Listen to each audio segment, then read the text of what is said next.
할렐루야. 한번 빵긋 웃어보세요. 그리고 우리 옆에 분들과 서로 문안합시다. 오늘 너무너무 아름다우세요. 오늘 너무너무 잘생기셨어요.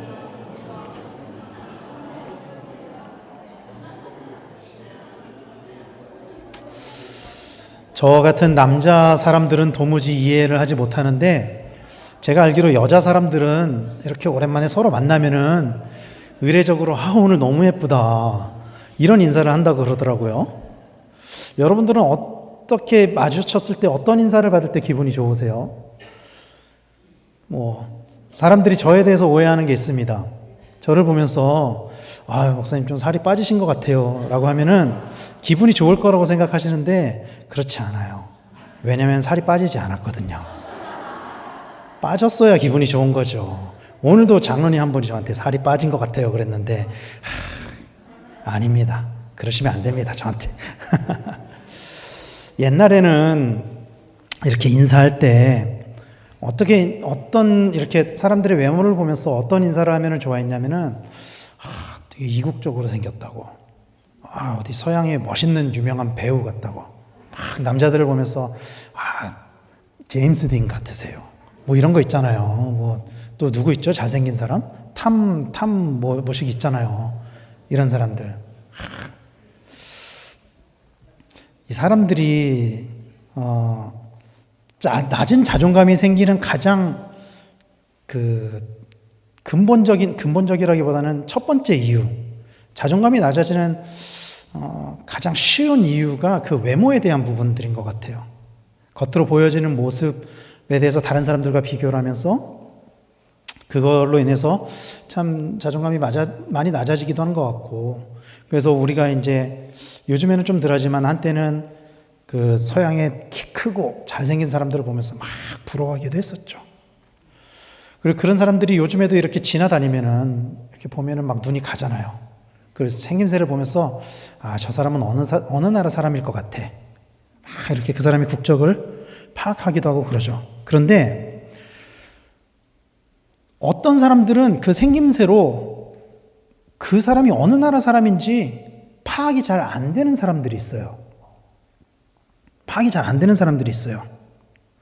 예를 들면은 우리나라 사람과 예컨대 몽골 사람들이 생김새가 비슷하다고 하잖아요. 우리나라 사람은 그래도 비교적 구분하겠지만 서양 사람들이 한국 사람과 몽골 사람, 중국 사람, 일본 사람을 놓고서 국적을 비교하라 그러면은 아마 입을 열면 비교를 하겠죠. 근데 아마 잘 찾지 못할 거예요. 또 우리나라 사람도 마찬가지예요. 우리나라 사람들도 저 아랍권에 있는 사람들을 보면서 저 사람은 좀 뭔가 이라크 사람처럼 생겼어. 혹은 쿠웨이트 사람처럼 생겼어. 이거 구분이 잘 안 되거든요. 유럽에 있는 사람들도 마찬가지고요. 이게 왜 구분이 안 되냐면은 사실은 나라는 다르지만 그 인근 나라들의 사람들은 서로 같은 유전자를 가지고 있기 때문에, 조상들이 유전자가 비슷하기 때문에 사실 구분이 잘 안 되는 거죠. 이 동양권에 있는 사람들도 구분이 잘 안 되는 게 유전자가 비슷하니까 그런 거죠. 조상이 같으면은 다른 문화권에 살아도 그 모습은 좀 비슷한 모습을 보이는 것 같아요. 적어도 외형적으로 보이는 모습들은. 이 성경에도 보면은 이렇게 이스라엘과 그 모양은 비슷하지만 다른 민족들, 다른 문화권의 나라들이 여러 나라들이 나와요. 예를 들면 이런 거죠. 이방 민족으로 나오는 나라들 중에 애굽이나 또 아수르나 바벨론이나 바사 이런 강대국의 나라들이 성경에 보면 나오고요. 또 혹은 인접 국가로서 아람, 블레셋 이런 나라들이 있죠. 그리고 또 성경에 나오는 이방 민족 중에는 모압과 암몬과 에돔과 같은 나라들이 있어요. 이런 민족들이 있어요. 제가 이렇게 이 세 가지 그룹으로 분류를 했지만 사실 이 제가 나열한 나라들은 크게는 두 가지의 분류로 나눠질 수가 있어요. 한 가지 분류의 나라들은 애굽, 아수르, 바벨론, 바사, 또 아람, 블레셋과 같은 나라들이에요. 그리고 다른 한 가지의 부류의 나라들은 모압과 암몬과 에돔 이런 나라들이에요. 이렇게 나눠서 분류한 이유가 뭔지 혹시 아시겠나요? 수수께끼 같긴 하지만 이렇게 나눠서 분류한 이유가 있어요. 앞에 제가 말씀드린 이 나라들은 아브라함의 피가 섞이지 않은 나라입니다. 이 나라들은. 그런데 에돔과 모압과 암몬과 에돔은 아브라함의 피가 섞인 나라들이에요. 이 민족은. 그 중에서도 또 모압과 암몬과 에돔 세 개 중에 또 둘로 나눌 수가 있어요. 한 그룹은 모압과 암몬입니다. 그리고 다른 하나는 에돔입니다. 이 차이는 뭘까요? 이 모압과 암몬은 정확히는 아브라함의 피가 섞였지만 아브라함의 자손은 아니에요. 아브라함의 조카 롯.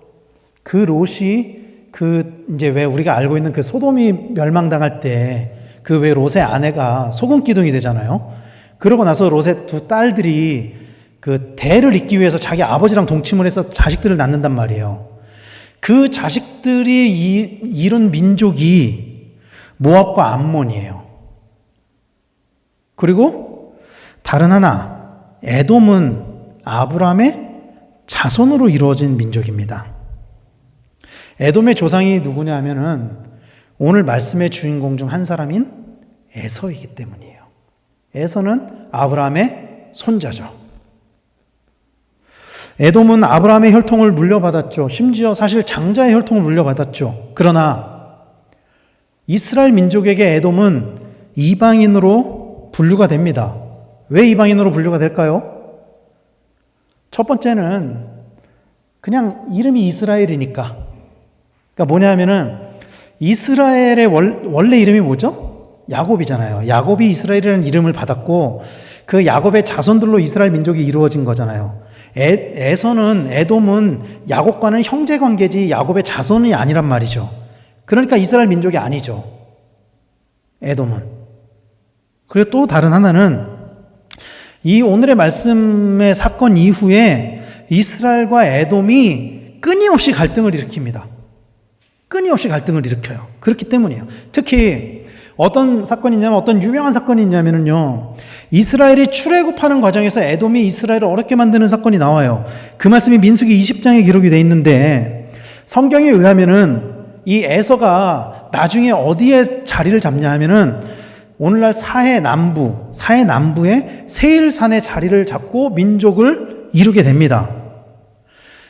그러니까 예루살렘, 유다, 베들레헴 그보다 더 아래쪽에 남쪽에 자리를 잡고 있었단 말이죠. 그런데 지리적으로 보면은 이 에서가 자리를 잡은 이 세일산 이 부근은 이 애굽에서 가나안으로 들어오기 위해서 지나가야 되는 곳이에요.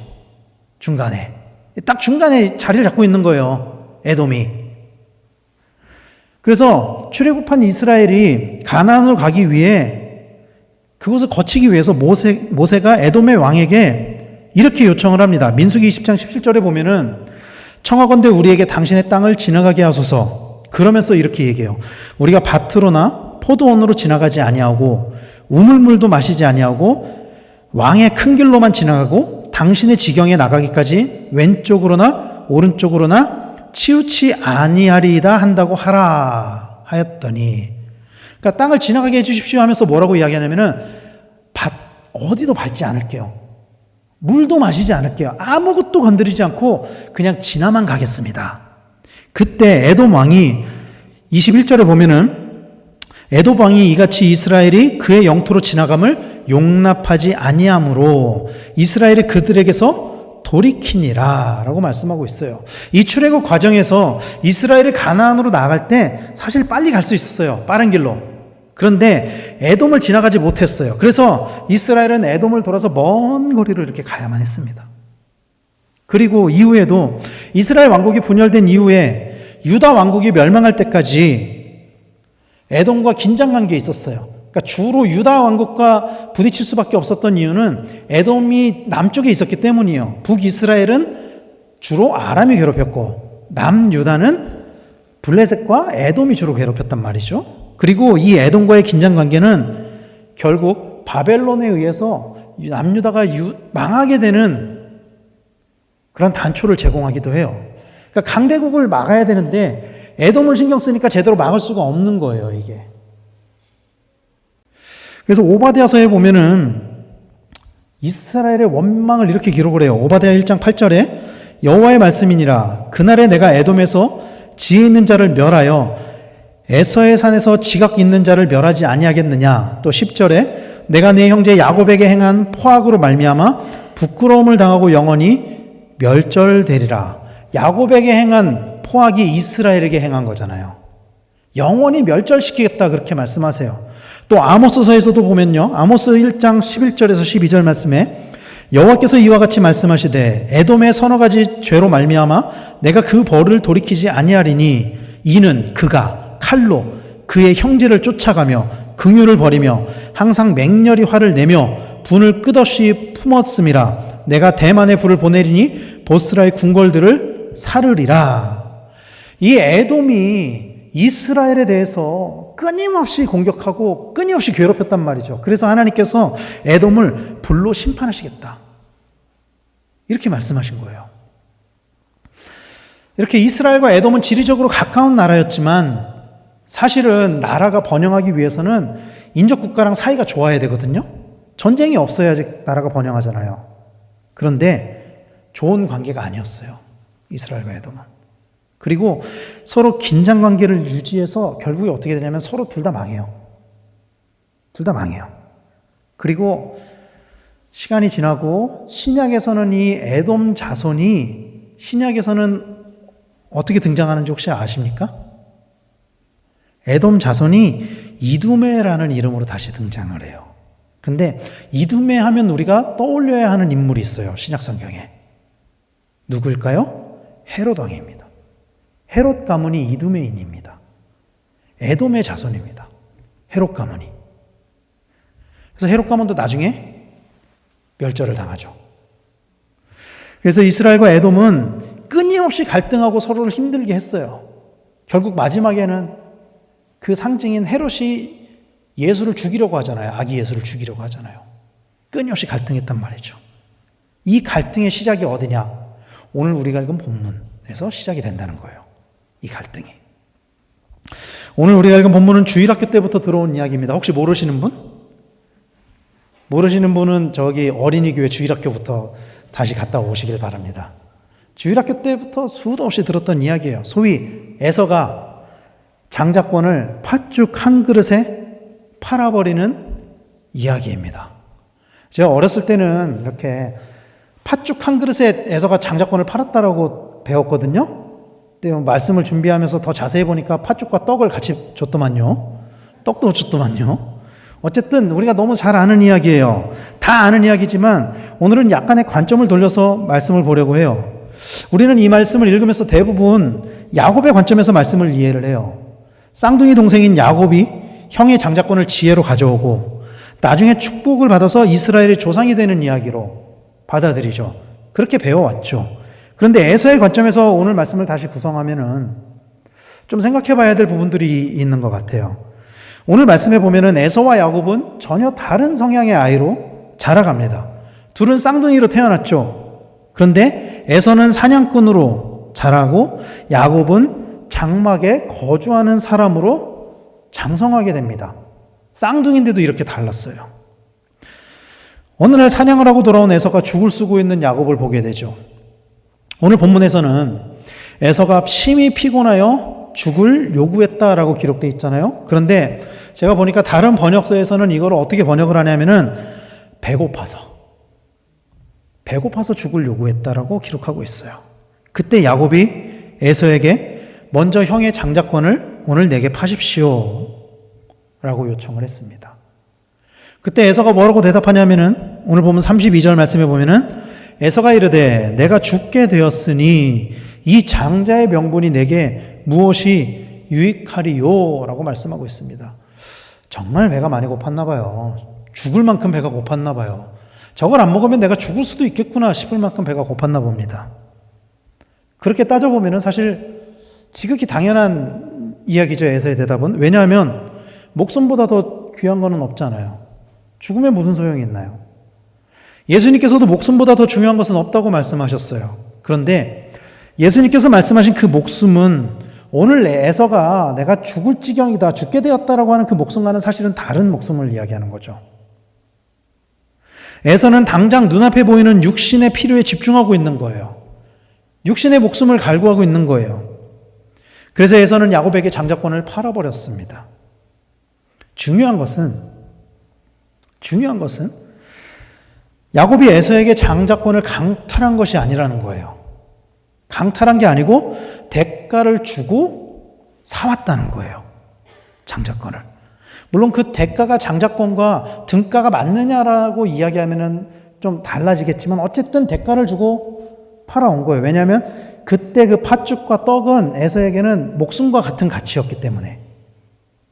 그만큼 에서에게는 지금 눈앞에 있는 팥죽과 떡이 중요했다라는 거죠. 에서에게는 그랬다라는 거예요. 그런데 여러분 생각해 봐야 되는 것은 우리는 이렇게 말씀을 보면서 생각을 해요. 아, 이 사건으로 장자권이 에서에게 넘어갔구나. 그런데 말씀을 보면은 정말 이 사건으로 인해서 장자권이 야곱에게 넘어갔는가 하는 거에 대한 좀 의문이 생겨요. 왜냐하면 창세기 27장 1절에서 4절까지 말씀을 보면은 어떤 말씀이 나오냐면 이삭이 나중에 죽음을 앞두고 축복을 전할 아들을 불러요. 자신에게 주어진 그 할아버지 아브라함과 이삭에게는 아버지죠, 아브라함에게 주어졌던 그 언약, 그 축복을 대를 잇기 위해서 그 축복을 전해줄 아들을 부르거든요. 그때 이삭이 누구를 부르는지 아십니까? 야곱을 부르지 않아요. 에서를 불러요. 그때. 이삭이 에서에게 뭐라고 이야기하냐면은, 뭘 잡아와서 요리를 해라 막 그러잖아요. 그러면서 뭐라고 이야기하냐면은, 내 마음껏 너한테 축복하게 하라. 그러니까 이삭은 에서를 축복하기로 마음을 먹고 있었어요. 팥죽으로 인해서 야곱과 에서 사이에는 장자권에 대한 계약이 맺어졌지만 그런데 여러분 그 계약을 맺을 때 그 장자권이 에서에게 있었나요? 사실은 그 장자권을 이삭이 가지고 있었죠, 여전히. 이삭의 마음이니까 축복을 전해주는 것은 장자권을 전달해야 하는 이삭에게는 그 계약이 효력이 없었던 거예요. 어떻게 보면은 장자권을 넘겨주는 것은 오직 아버지인 이삭의 권한이었고 사실 이삭은 에서를 선택했습니다. 그리고 이것은 고대 근동지방의 풍습에 의하면은 사실 우리나라도 아주 오랫동안 그랬죠. 장자승계를 해왔죠. 지금도 사실은 그 장남하면 뭔가 좀 의미 부여가 되잖아요. 지금도. 아닌가 봐요. 아무도 끄덕끄덕 안 하시는 게. 장남하면 뭔가 좀 의미 부여가 되는 거 아닌가요? 저는 그렇게 들으면서 자라왔거든요. 그래서 그런 가치관으로 보면은 아버지 이삭이 그 축복을 하려고 에서를 부르는 건 어쩌면 너무나도 당연한 일이었을 거예요. 그냥 그 지방의 풍습이었으니까. 사실 이삭에게 있어서 에서는 너무나도 귀한 아들이었습니다. 이삭이 40세에 결혼을 했는데 에서를 몇 살에 낳았는지 아세요? 에서를 60세에 낳았어요. 60세에. 하나님으로부터 큰 민족을 이루게 하겠다는 언약을 받았잖아요, 아브라함이. 그리고 그 언약을 알고 있단 말이에요, 이삭이. 왜냐하면 자기가 그 언약의 아들인 것을 알고 있단 말이죠. 그것에 비해서 아들을 가지게 된 것은 아버지 아브라함이 25년을 기다려서 아들을 얻었잖아요. 이삭도 20년을 기다려서 얻은 아들이란 말이에요. 에서와 야곱이. 그 중에서도 에서는 첫째였어요. 고대 근동지방에서 첫째가 아버지의 모든 권한을 이어받는 것은 당연한 일이죠. 비록 아들들끼리 자기들끼리 장자권을 팔고 받았는지 알았는지 몰랐는지 모르겠는데 이삭이 알았는지 몰랐는지 모르겠어요. 그런데 그 마지막 순간에 이삭이 스스로 생각하기에 이제 이 장자의 축복의 권한을 넘겨줘야 되겠구나라고 했을 때 이삭에게 그 축복을 받을 권리가 있는 아들은 에서였고, 그래서 에서를 불렀어요, 실제로. 그러나 우리가 다 아는 것처럼 이삭의 아내 리브가의 지혜로 인해 장자권의 축복은 에서가 아닌 야곱에게 주어졌죠. 그리고 이 일로 인해서 에서가 분노하게 되고 야곱은 에서에게서 도망쳐서 20년이 넘게 도피 생활을 해야만 했습니다. 사실 이 모든 과정에서 에서가 보인 행동들은 어쩌면은 사람들의 상식에 부합한 행동일지도 몰라요. 에서가 보인 행동이. 비록 자신이 배고픔으로 인해서 장자권을 팔았지만 여전히 그것에 대한 권한이 있는 아버지에게 선택받은 장자로서 아버지가 자기를 선택했잖아요, 결국에는. 그 장자권에 대한 그 축복을 빼앗긴 분노는 어쩌면 당연한 것일지도 몰라요, 에서는. 그러나 성경은 에서의 그런 행동을 일관되게 어리석은 것으로 규정하고 있습니다.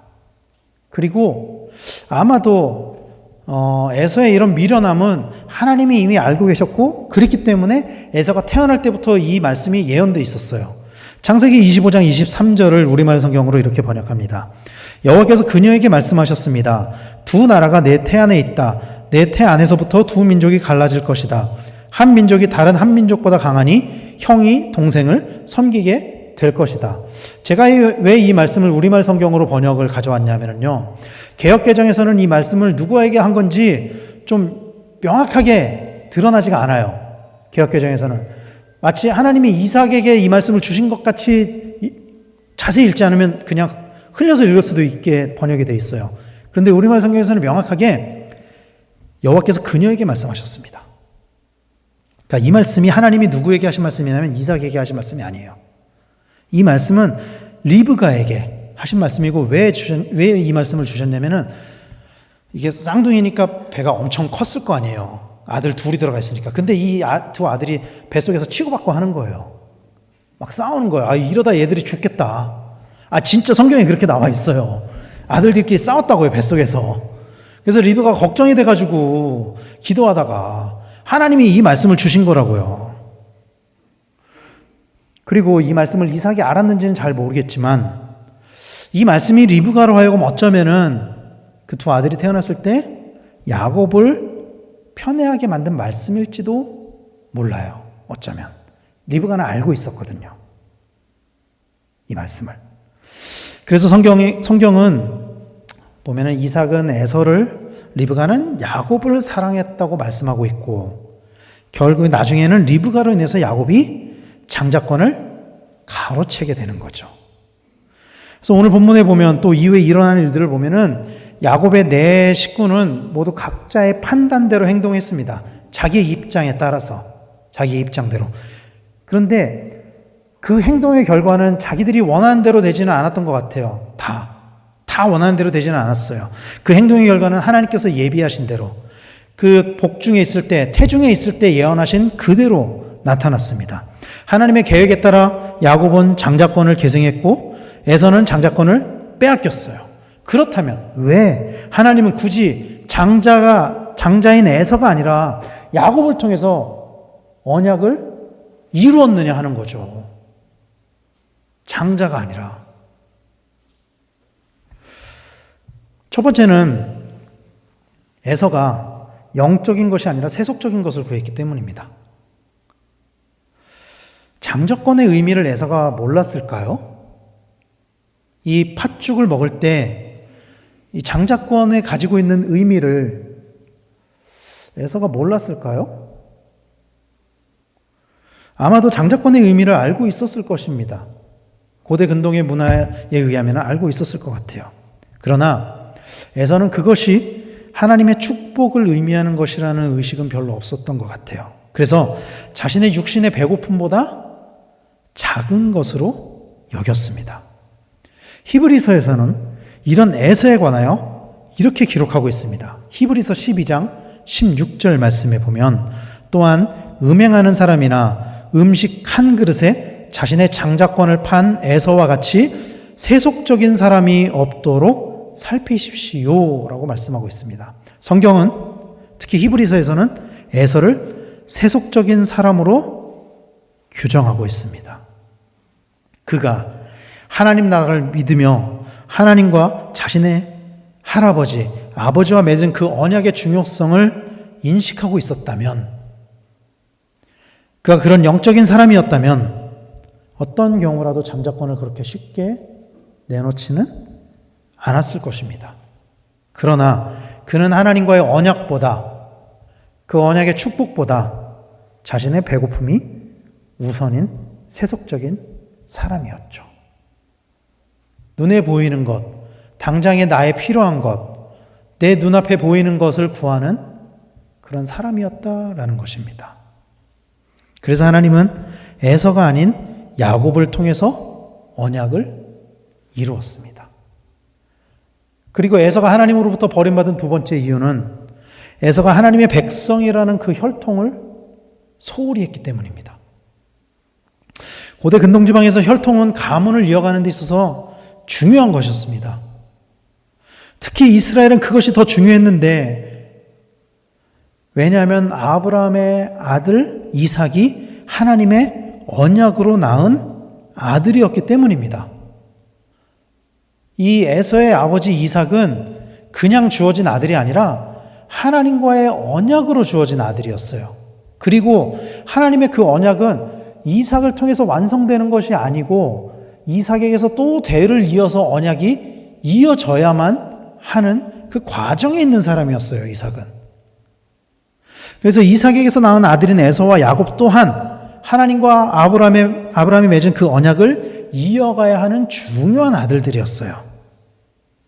그러나 에서는 그런 아브라함의 그 혈통을 중요하게 여기지 않았습니다. 자신의 배우자를 드리는 장면에서 그는 선택받은 사람이 아닌 이방인과 결혼을 했습니다. 창세기 26장 34절 35절 말씀에 보면은 에서가 40세에 헷 족속 부에리의 딸 유딧과 헷 족속 엘론의 딸 바스맛을 아내로 맞이하였더니 그들이 이삭과 리브가의 마음에 근심이 되었더라. 이렇게 말씀하고 있어요. 마치 하나님의 아들들이 사람의 딸들의 아름다움에 반해서 여자들을 취한 것처럼, 창세기에 보면은 그 노아의 홍수 때 보면 그런 말씀이 나오잖아요. 그런 것처럼 에서는 아브라함의 혈통을 이어가기보다 자신의 필요를 채우기를 원했어요. 자기가 원하는 사람, 자기의 눈에 보기에 아름다운 사람, 그런 사람과 결혼을 했다는 거예요. 그리고 그것이 이삭과 리브가의 마음에 근심이 되었다라고 성경은 기록하고 있습니다. 에서는 아브라함의 혈통으로 가문을 이어가야 하는 그 가문의 전통을 무시했고, 이런 반항적인 행동은 결국 장자권을 잃게 되는 것으로 결론이 나게 된 것이죠. 결국 이 모든 과정에서 야곱은 지혜로웠고 에서는 미련했습니다. 무엇이 더 중요한지 에서는 몰랐고 야곱은 알았습니다. 이 야곱의 행동이 사실 사람의 기준과 가치로 보면 정의로운 행동이라고 할 수는 없을 거예요. 왜냐하면 형의 공고함을 이용해서 자신의 필요를 채웠기 때문이에요. 아까 서두에 말씀드린 것처럼 장자권과 팥죽 한 그릇과 그 떡은 이 등가가 맞지 않는 계약이에요. 이거는 도저히 등가가 맞지 않아요. 예를 들면 주먹만한 다이아몬드를 1,000원에 내가 빵 하나 줄 테니까 이걸 나한테 주시오, 이런 거거든요. 그리고 그것을 이루는 데 있어서, 그 장자권을 자기가 가져오는 데 있어서 아버지까지 속여요, 야곱은. 그리고 그로 인해 야곱은 이후의 삶이 아주 고단하게 됩니다. 그래서 20년이 넘게 외삼촌 라반의 집에서 종처럼 살아야 됐어요. 말이 족하지 계속 죽도록 일을 했어요, 야곱은. 집으로 돌아오는 과정에서 야복강에서 장애를 얻게 됐습니다. 또 믿었던 아들들에게 속아서 가장 사랑하는 아들인 요셉을 잃게 되죠. 그런 성경은 그런 야곱을 통해 예수 그리스도의 혈통이 이어졌음을 말씀하고 있습니다. 그런 야곱을 통해 이스라엘 민족이 더 이상 부족으로 넘는 것이 아니라 민족으로 세워졌다라고 말씀하고 있어요. 그래서 우리는 이스라엘을 아브라함이라고 이야기하잖아요. 이스라엘이라고 이야기하죠. 이스라엘 민족, 이스라엘 백성이라고 이야기를 하죠. 왜냐하면 이것이 이스라엘부터 시작됐기 때문에, 야곱에게부터 시작되었기 때문이에요. 야곱이 그렇게 쓰임을 받을 수 있었던 이유는 그가 무엇이 중요한지 알고 있었기 때문입니다. 눈에 보이는 팥죽보다 하나님의 축복이 더 귀한 것임을 알고 있었기 때문입니다. 사람의 기준이나 사람의 가치관으로 보면은 어쩌면 이 야곱의 행동은 비열하고 졸렬해 보일지도 몰라요. 그러나 하나님은 그런 야곱을 들어서 사용하셨어요. 우리는 이것을 기억해야 돼요. 야곱에게는 뱀 같은 지혜로움이 있었습니다. 예수님께서도 저는 이 말씀이 떠올랐어요. 이 예수님께서 천국을 비유하시면서 어떤 말씀으로 비유를 하셨냐면은 마태복음 11장 12절에 보면은 세례 요한 때부터 지금까지 천국은 침노를 당하나니 침노하는 자는 빼앗느니라 이렇게 말씀하고 있어요. 이 말씀의 침노가 무엇이냐에 대해서 신학자들이 여러 가지 견해를 이야기를 하지만 대체적으로 어떻게 의견이 모아지냐면 이런 거예요. 이 말씀은 구원을 얻고 천국의 유업을 받기 위해 사력을 다해 애쓰며 심혈을 기울이는 모습, 수단과 방법을 가리지 않는 것들, 하나님 나라를 얻기 위해. 야곱이 그랬다는 거예요. 에서와 같이, 에서는요 가만히 앉아서 축복을 받기를 구했던 것 같아요. 그냥 감나무 아래서 입을 벌리고 있는 것처럼 난 장자니까, 난 첫째니까 가만히 있으면 나한테 축복이 오겠지. 그러나 야곱은 축복을 얻기 위해 수단과 방법을 가리지 않았거든요. 오히려 그것이 지혜롭다라고 말씀하고 있는 것입니다. 에서는 자신의 배고픔을 해결하기 위해 눈앞에 이익을 구했습니다. 그래서 그 이익은 얻었죠, 실제로. 그러나 정말 큰 것을 잃었어요. 사랑하는 성도 여러분, 때때로 우리는 이 땅에서 살아갈 때 눈앞의 이익 때문에 하나님 나라의 가치에 반한 행동을 하면서 살아가고 있지는 않은지 한번 돌아보시길 바랍니다. 이번 한 번만 하면서 하나님이 기뻐하시지 않는 일을 통해서 나의 이익을 실현하려고 하고 있는 것은 아닌가? 우리 자신을 돌아봐야 한다는 거예요. 눈앞의 이익이 아닌 하나님의 축복을 구하는 우리 성도님들이 되시기를 간절히 축원합니다. 비록 그것이 어쩌면 나한테 손해를 가져다 준다고 할지라도 그것이 하나님 나라의 가치관에 맞는 것이라면 우리가 얻게 될 더 큰 것들, 하나님 나라의 상급을 기대하면서 그 손해도 감수하는 성도님들이 되시기를 바랍니다. 배고파도요, 여러분, 밥 한 끼 먹는다고 죽지는 않았을 거예요, 에서가. 거기에서. 자기는 저걸 안 먹으면 내가 죽을 것 같아라고 생각했겠지만 죽지 않았을 것 같아요, 제가 봤을 때는. 그거 안 먹는다고 해서. 에서는 눈앞에 보이는 것에 집중함으로 장자권을 잃어버렸습니다. 반대로 야곱은 고대 근동지방의 남성관으로 보면 야곱은 굉장히 나약한 사람이에요. 힘이 없어서 사냥을 못했어요. 그러나 하나님의 축복을 받아서 결국 큰 민족은 누구를 통해서 이루게 되냐면은 야곱을 통해서 이루어졌다. 우리는 이것을 기억해야만 합니다. 사랑하는 성도 여러분, 축복은 야곱과 같이 구하는 자에게 주어지는 줄로 믿으시기를 바랍니다. 야곱을 통해서 온 세상에 복을 내리신 것 같이 오늘 우리에게도 야곱과 같은 축복이 넘치는 성도님들이 되시기를 간절히 축원합니다. 그러기 위해서 우리는 야곱과 같은 지혜로운 삶을 살아야 합니다. 그 지혜로운 삶은 이 땅의 것을 바라보고 이 땅의 것에 집중하는 것이 아니라 오직 우리에게 주어진 예수 그리스도의 복음, 하나님 나라의 그 복음을 붙잡는 삶, 복음으로 돌아가서 하나님이 기뻐하시는 삶, 하나님과 동행하는 삶, 그런 삶을 살아가는 것이라는 것을 우리는 기억해야만 합니다. 부디 이 땅의 것을 바라보고 이 땅의 것을 취하는 것이 아니라 영원한 하나님 나라 상급과 또 하나님께서 우리에게 부어주실 정말 어마어마하게 큰 축복을 기대하고 소망하며 그것을 구하며 이 땅에서도 하나님 보시기에 지혜로운 삶, 하나님 보시기에 합당한 삶을 살아가시는 우리 강백교회 성도님들 다 되시기를 예수님의 이름으로 간절히 축원합니다. 기도하겠습니다.